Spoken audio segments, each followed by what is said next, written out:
Hi, my name is Jingate Eustachio, intern from Camarines Sur Polytechnic Colleges under the College of Computer Studies, a student of Bachelor of Library and Information Science. Nag-OJT po ako sa Ateneo de Naga University, sa James O. Brain Library, at sa College of Law Library.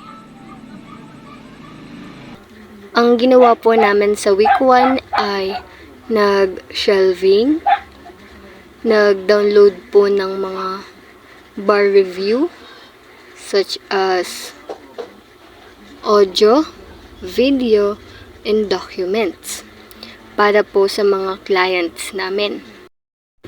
And sa week 2 naman po, ang mga ginawa po namin ay nag-book stamping, nag-catalog po kami, at nag-remove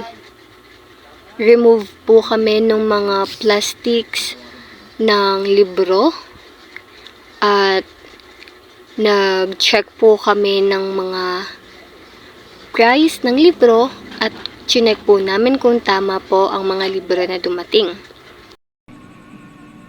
Naging impact po sa akin noon is natutunan ko po kung paano mag-preserve ng isang document. Ito po ay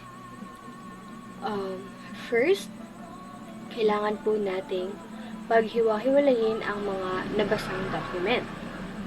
Sumunod po ay ibabrush po natin to using the brush.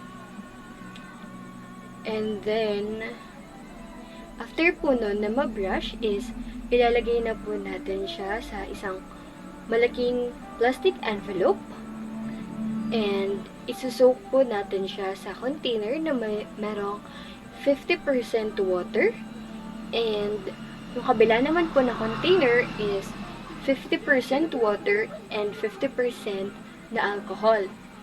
Tapos yung alcohol po na gamit is dapat 70% ethyl alcohol.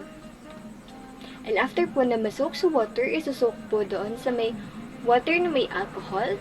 And after po masok, transfer po siya sa tissue. And after po sa tissue is if-fold. And then, paka-fold po, ay isasampay na po siya sa clothesline. And also,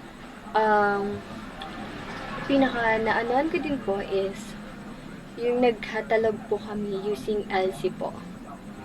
Though at first, I'm not familiar with LC, but eventually po, ay naging nakapako din po kung paano po mag-encode sa LC po. Yun lang po.